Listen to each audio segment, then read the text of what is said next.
Hello friends, आज हम पढ़ेंगे प्रकाश मीनिंग लाइट।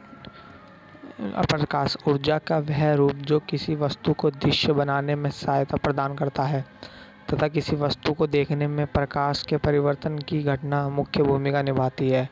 जैसे आप समझते हैं कि ऊर्जा का वह रूप जो वस्तु को देखने के लिए सहायता करता है, जो देखने के लिए लाइट प्रकाश कहते हैं उसे। अब प्रकाश के गुणों के आधार पर प्रकाश के 5 स्रोत हैं।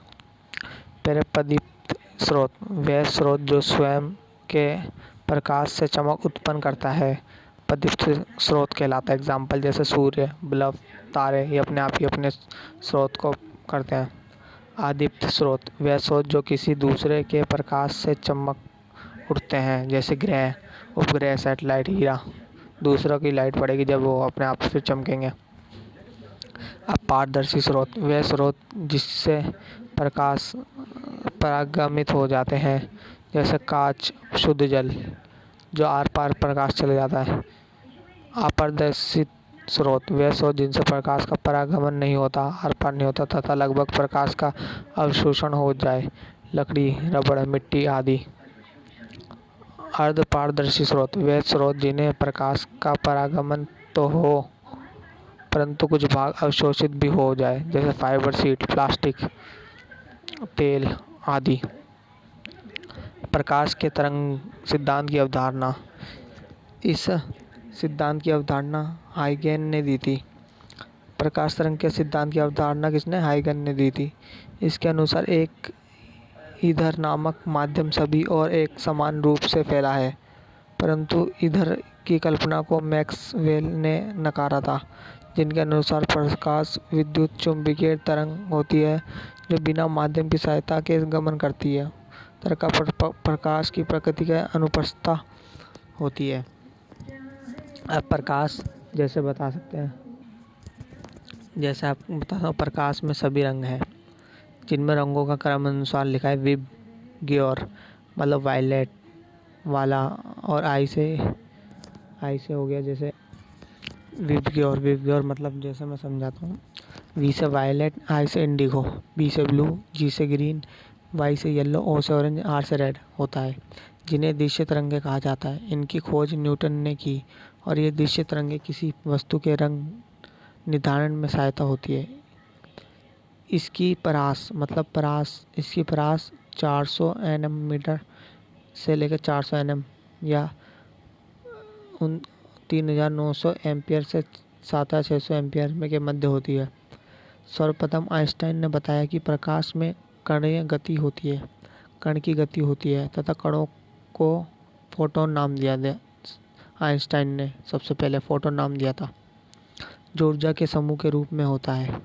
प्रकाश का वेग सर्वप्रथम ओले रूमन ने मापा गया था। ओले रूमर के द्वारा नापा गया था। अब परावर्तन, यदि किसी समतल सतह से आपतित प्रकाश टकराकर पुनः उसी माध्यम में लौट जाए जिससे वह आई है, तो प्रकाश की यह घटना प्रकाश का परावर्तन कहलाती है। जैसे कोई प्रकाश आ रहा है और टकरा के वापस उसी दिशा में चले जाए तो उसे अपरावर्तन कहते हैं। परावर्तन के नियम, आपतित किरण या परावर्तित किरण तथा अभिलंब तीनों एक ही तल में उपस्थित होती है। आपतन कोण या परावर्तन कोण या आई इक्वल टू आर। ज्या का नियम sin r इक्वल टू 1 होता है। दर्पण, समतल दर्पण का वह प्रकार जिसमें एक सीधी सपाट सतह का एक भाग परावर्तक तथा दूसरा भाग अवरोधक के रूप में कार्य करते हैं। यदि दर्पण कोई वस्तु की ओर v वेग से बढ़ता है तो दर्पण की वस्तु में प्रतिबिंब 2v वेग से आता हुआ प्रतीत होता है, दुगनी स्पीड से।